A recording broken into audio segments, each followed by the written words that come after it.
This is an introduction to radio detection technologies, Cat 3 and Genny locator.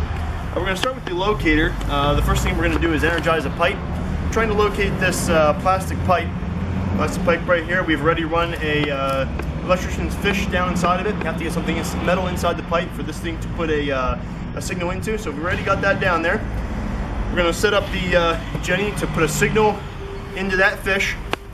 So the first thing we're going to do is we're going to open it up, pull the cord and leads out of there.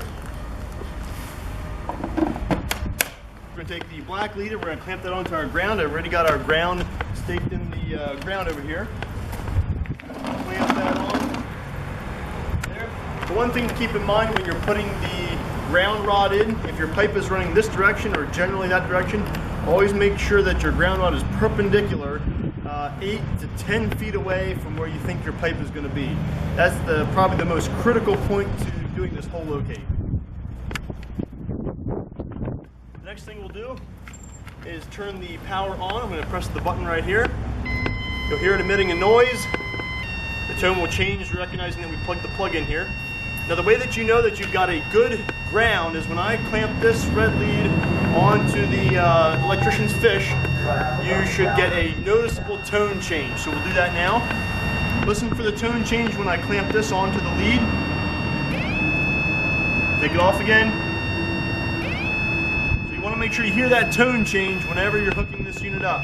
That tells you that you've got a good ground. And again, keeping in mind that your ground is perpendicular to the pipe. So this pipe is running this general direction. I've got my ground rod off perpendicular to the right. To start by using the locator, the first thing we're going to make sure you do is you got power, radio, Genny, and all. For most applications, we're going to want to make sure we're in the Genny mode. It's one click from the right, Genny mode.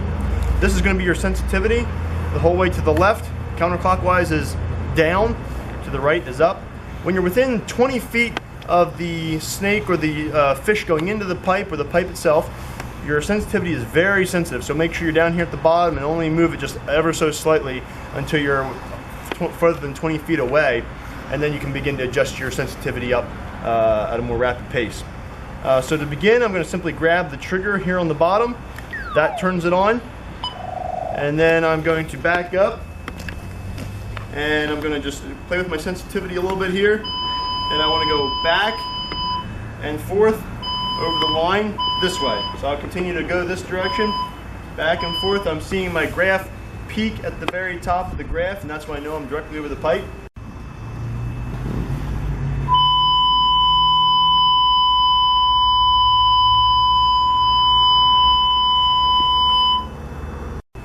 So I'm going to keep going back and forth. As I get away, I'm going to adjust my sensitivity up. That way I get a strong signal.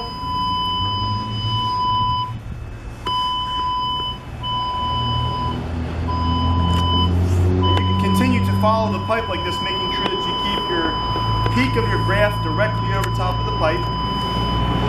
If you want to know how deep the pipe is, when you're directly over top of the pipe, again I'm going to center it over top of the pipe, which is right here. Down on the ground, I hit the yellow button on top.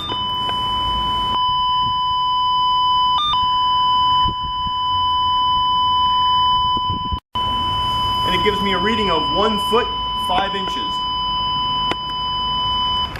When you've gone beyond the end of the pipe, the way to know that you reached the end of the pipe, when you check your depth will read, in this case, 1 inch 5 feet.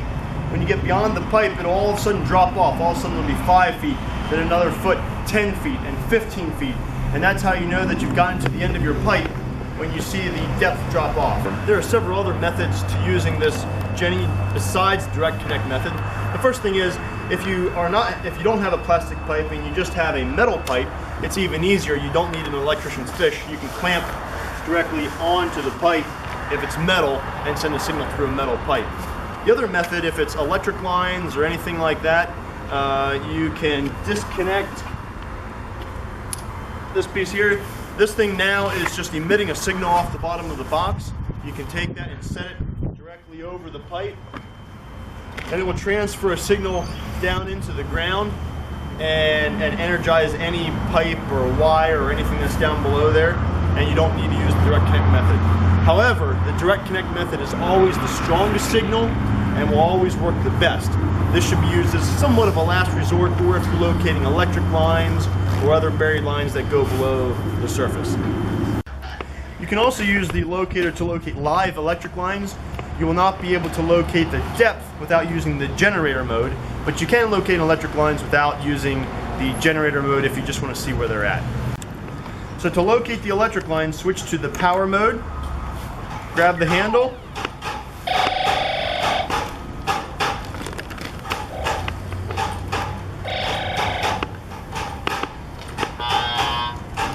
by going over the electric lines, you'll notice that it gives two signals.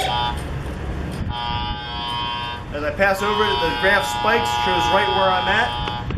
You'll also hear that slight warbling sound.